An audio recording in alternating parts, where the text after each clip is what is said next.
Hello students, how are you. आप लोग कैसे हैं। हम यही आशा करते हैं कि आप लोग इस कोरोना काल में घर पे रहें, सुरक्षित रहें और आप लोग सही से अपना जो है समय को सही तरीके से प्रयोग करें, सही जगह पे लगाने का प्रयास करें। ठीक है, समय बहुत मूल्यवान होता है, धनवान होता है, तो समय को सही जगह लगाने का प्रयास करें। ठीक है, इस समय को अगर सही से सदुपयोग कर लेते हैं तो आगे आपका भविष्य जो है उज्जवल होगा। ध्यान से रहे, मतलब कि ध्यान देते रहे अपने पर, अपने परिवार वालों को भी। ठीक है, अब चलिए हम लोग पहली क्लास हम लोग कर चुके हैं। ठीक है, हम लोग फिजिक्स भौतिक विज्ञान हम लोग पढ़ रहे हैं हिंदी माध्यम से। ठीक है, और जो आज का टॉपिक है जो हम लोग पढ़ने वाले हैं वो है वैद्युत आवेश और उनके प्रकार। इंग्लिश में कहें तो electric charge and its types. तो हम लोग का ये क्लास 2 है। ठीक है, क्लास 2 वैद्युत आवेश और उनके प्रकार के बारे में हम लोग जानेंगे, समझेंगे ये है क्या, कैसे इसकी उत्पत्ति हुई और पॉजिटिव और नेगेटिव वाला जो कंसेप्ट है कहां से आया, पॉजिटिव चार्ज नेगेटिव चार्ज वाली जो बात है। ठीक है, आवेश की, इनके बारे में हम लोग जानेंगे इस वीडियो में। साथ ही साथ और ये भी जानेंगे कि ये जो है पॉजिटिव और नेगेटिव चार्ज, ये जो नाम दिया गया है किसके द्वारा दिया गया है, ये भी हम लोग को जानकारी प्राप्त होगी इस वीडियो में। तो चलिए वीडियो को स्टार्ट, यानी कि अपने टॉपिक को स्टार्ट करने से पहले कुछ क्लास 1 में हम लोग पढ़े थे पिछली वीडियो में कि वैद्युतिकी, स्थिर वैद्युतिकी क्या होती है, यानी कि ऐसी वस्तुओं के बारे में पढ़ना, ऐसे वस्तुओं के बारे में अध्ययन करना जिन पर आवेश, क्या शब्द था, जिन पर आवेश क्या हो, स्थिर हो।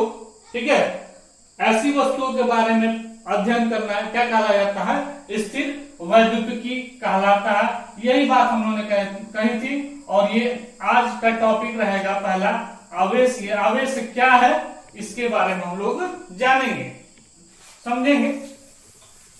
तो चलिए स्टार्ट करते हैं। हम लोग पहले वीडियो में ये देखे थे कि जब अंबर को ऊनी कपड़ों से रगड़ा जाता है तो उसमें आकर्षित करने की क्या हो जाते हैं, गुण आ जाते हैं।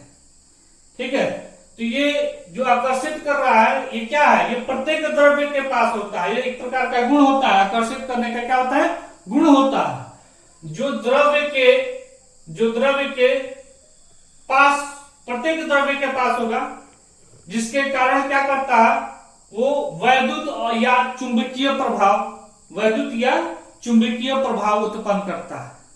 ठीक है, साथ ही साथ देखिए सिर्फ वैद्युत और चुंबकीय प्रभाव ही नहीं, साथ ही साथ वैद्युत तथा चुंबकीय क्षेत्र का अनुभव भी कराता है। ठीक है, वैद्युत क्षेत्र का अनुभव भी कराता है। तो इस प्रकार के जो गुण द्रव के पास होते हैं, इसी गुण को क्या कहते हैं, वैद्युत आवेश कहते हैं। ठीक है, नोट्स अगर लिखना चाहे तो लिखते रहे, नोट्स के लिए खास कर ये लिखते रख देते हैं ताकि समय भी बचेगा और आप लोग को समझाना भी आसान हो जाएगा।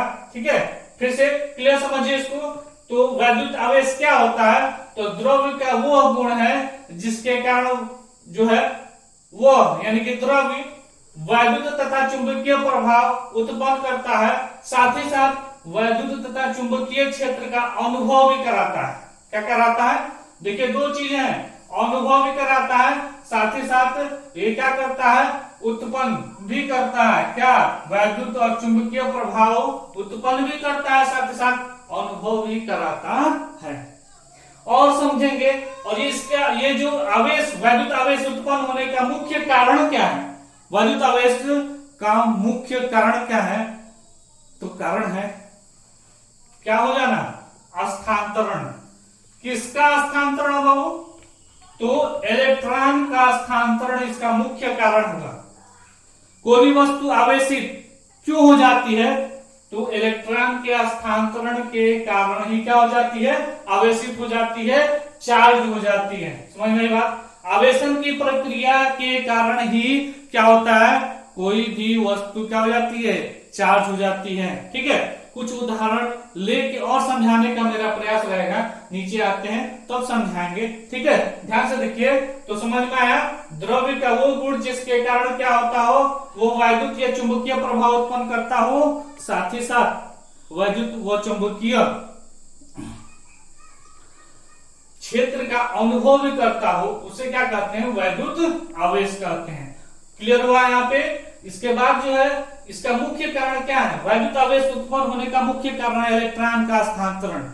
इलेक्ट्रॉन का स्थानांतरण इसका मुख्य कारण है। ठीक है, चलिए अब थोड़ा उदाहरण की सहायता समझते हैं कि ये कैसे होता है। तो हम लोग ये तो बात बता चुके हैं, थेल्स द्वारा कहा गया था, बात बताई भी गई थी कि जब अंबर को ऊनी कपड़ों से रगड़ा जाता है, तो देखिए अंबर को ऊनी कपड़ों से चाहे ऊन से रगड़ा जाएगा तो अंबर पे निगेटिव और ऊन पे पॉजिटिव चार्ज आए, मतलब क्या आता है। ये क्यों होता है, कैसे होता है, अभी क्लियर कराते हैं। कुछ और एग्जांपल देखिए। कांच की छड़ को अगर रगड़ा जाएगा रेशम के कपड़े से, ठीक है, तो ये माना गया चीज है कि कांच की छड़ पे धनात्मक आवेश आएगा और इस पे क्या होगा, ऋणात्मक। ये माना गया चीज है। क्यों? ये तो प्रकृति को देखकर, कैसे प्रकृति को कैसे देखेंगे अभी बता रहे हैं हम लोग को। और कुछ उदाहरण देख लेते हैं। एबोनाइट को किससे, बिल्ली की खाल से रगड़ने पर एबोनाइट पर नेगेटिव यानी कि माइनस चार्ज आ जाता है और बिल्ली के खाल पर पॉजिटिव यानी कि धनात्मक आवेश आ जाता है। ऐसा क्यों होता है? तो देखिए कैसे ये सोचा गया, कैसे देखा गया, तो ध्यान से देखिएगा। मान लेते हैं ये कांच की छड़, ये कांच की छड़ है आपका, और ये जो है रेशम का कपड़ा, ये कांच का छड़ है और ये रेशम का कपड़ा। कुछ कपड़ा ऐसे मत दिखाइए, कपड़ा कुछ दिखा दीजिए कपड़े जैसे। इसको जब इस रेशम के कपड़े से रगड़ा जाता है, ठीक है, तो ये दोनों एक दूसरे को आकर्षित करने लगते हैं। क्या करने लगते हैं? आकर्षित करने लगते हैं। लेकिन ये पहला कांच का जो है राड छड़ ले लेते हैं, दूसरा कांच का छड़ ले लेते हैं, फिर दूसरे कांच के छड़ को फिर किससे, रेशम से रगड़ते हैं। रेशम से रगड़ा जाता है। रेशम से रगड़ने के बाद जब इन दोनों को, ठीक है, कांच के छड़ों को, ये पहला मान लेते हैं, दूसरा मान लेते हैं, जब इन दोनों को पास लेकर आया जाता है, किनको, इन कांच के छड़ों को, जो रेशम के कपड़े से ही रगड़ के एक दूसरे के पास लेकर आया जाता है। जब ये दोनों, इन दोनों को जब पास लेकर आते हैं तो ये एक दूसरे से क्या भागने लगते हैं, दूर भागने लगते हैं। ये एक दूसरे से क्या कर होने लगते हैं, दूर भागने लगते हैं। आई बात समझ में? हाँ, कहने का तो क्लियर हुआ कि जब कांच की छड़ को रेशम के कपड़े से रगड़ेंगे, कोई दूसरे कांच की छड़ ले लेते हैं दोबारा और फिर इसको जो है रेशम के कपड़े से रगड़ते हैं, ठीक है, तो क्या हो जाता है, ये जब इन दोनों को रेशम के कपड़े से रगड़ने के बाद जब इन दोनों को पास लेकर आते हैं तो ये एक दूसरे से क्या होने लगते हैं, दूर भागने लगते हैं। यानी कि दो प्रकृति आ रही कि नहीं है, एक तो आकर्षित करने वाली गुण, एक तो आकर्षित करने वाला गुण यहाँ पे उत्पन्न हो रहा है और यहाँ पे क्या हो रहा है, प्रतिकर्षित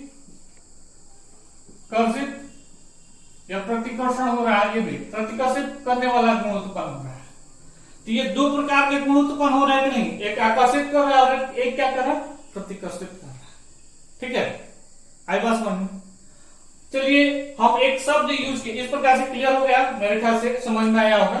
कमेंट करिएगा अगर कुछ दिक्कत होती है इसमें, तो कमेंट सेक्शन में हम आप लोग को जो है जवाब दे देंगे अगर कोई दिक्कत होती है तो। ठीक है, चलिए इस प्रकार से ये बात क्लियर हो गई, यानी कि दो गुण सामने न आ रहे हैं, रगड़ने पर दो गुण सामने आ रहे हैं। ठीक है, तो इस प्रकार से चार्जेस भी, यानी कि आपके आवेश भी कितने प्रकार के होंगे, दो प्रकार के होंगे। चलिए पॉजिटिव और निगेटिव वाली बात क्या है इसमें, पॉजिटिव और निगेटिव वाली बात क्या है। ठीक है, चलिए पॉजिटिव और निगेटिव वाली बात को हम लोग समझने का प्रयास करते हैं। चलिए ध्यान से देखिएगा। देखिए एक शब्द हमने यूज किया था रेजिन, गोंद,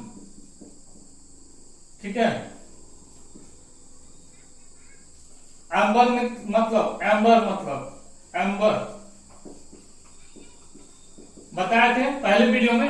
रेजिन यानी कि एम्बर जो है मतलब क्या होता है, रेजिन होता है, ठीक है। इसी को नाम दिया गया अरेसेनियस, अंग्रेजी में क्या नाम दिया गया, अरेसेनियस।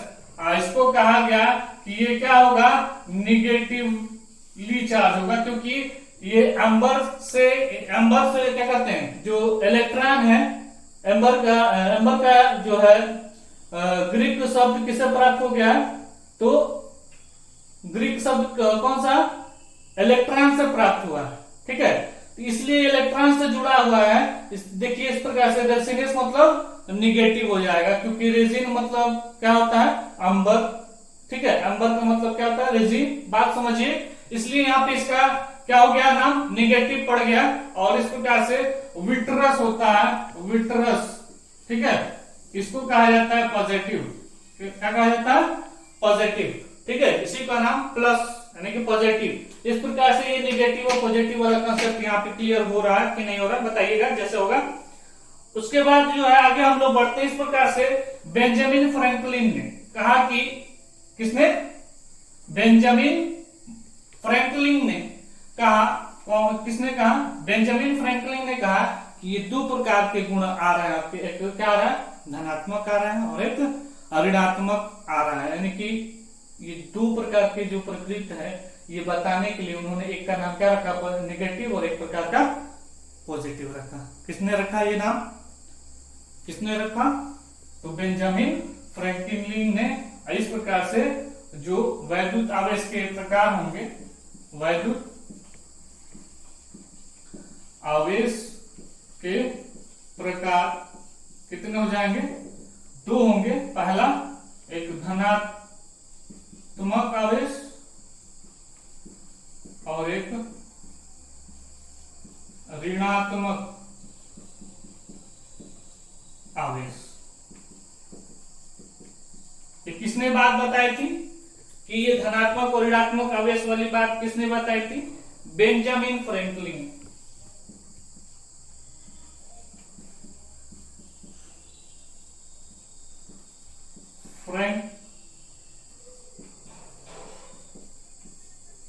बेंजामिन फ्रैंकलिन ने ये बात बताई थी, ठीक है। कब बताई थी, 1750 ईस्वी में, ठीक है। ये जो वैद्युत आवेश के प्रकार, दो प्रकार होते हैं, ठीक है। एक जो है धनात्मक आवेश होता है और एक क्या होता है, ऋणात्मक आवेश होता है। ये बात बेंजामिन फ्रैंकलिन ने 1750 ईस्वी में बताई थी। ये सब जो है ऑब्जर्वेशन करने के बाद, ये सब जो है गुणों को देखने के बाद, एक जो यहाँ पे गुण दिखाए थे आपको कि एक आकर्षित कर रहा है, एक प्रतिकर्षित कर रहा है, दो प्रकार के गुण आ रहे हैं। तो एक का नाम, एक जो आवेश, जो जैसे कि ये कांच की छड़ पे जो आवेश आ रहा है उसको कहते हैं कि वो पॉजिटिव चार्ज होगा, यानी कि धनात्मक आवेश होगा, और रेशम के कपड़े पर ऋणात्मक आवेश होगा। ये सब बातें बताने के बाद जो है इन्होंने यह निष्कर्ष निकाला कि वैद्युत आवेश के प्रकार कितने होते हैं, दो प्रकार होते हैं, एक धनात्मक आवेश और एक ऋणात्मक आवेश, ठीक है। इस प्रकार से ये बात किसने बताई थी, बेंजामिन फ्रैंकलिन ने 1750 ईस्वी में ये बात बताई थी, ठीक है। चलिए ये जो है धनात्मक और ऋणात्मक वाला जो कॉन्सेप्ट है आप लोग को समझाने के लिए अगले क्लास जो होगा, अगली जो क्लास होगी वो आवेश की उत्पत्ति का इलेक्ट्रॉनिक सिद्धांत, आवेश की उत्पत्ति का इलेक्ट्रॉनिक सिद्धांत जो है इसके बारे में हम लोग डिस्कस करेंगे। साथ ही साथ इसके गुणों के बारे में भी, यानी कि आवेशन करने की विधि, आवेशित यानी कि कोई अगर वस्तु है उसको कैसे आवेशित किया जा सकता है, इसके बारे में हम लोग डिस्कस करेंगे, ठीक है। ये दो चीजें, आवेशन की विधियां और साथ ही साथ और एक कंसेप्ट इलेक्ट्रॉनिक कंसेप्ट इसका, किसका, कि ये पॉजिटिव नेगेटिव वाले जो है इलेक्ट्रॉनिक थ्योरी, यानी कि कंसेप्चुअल, यानी कि कंसेप्चुअल चीजों को बताया जाएगा कि इलेक्ट्रॉनिक सिद्धांत इसका क्या होगा, किसका, आवेश का इलेक्ट्रॉनिक सिद्धांत के बारे में अगले वीडियो में हम लोग डिस्कस करेंगे। ठीक है, तब तक के लिए धन्यवाद। आप लोग सब्सक्राइब, लाइक और शेयर करना ना भूलें। Thank you.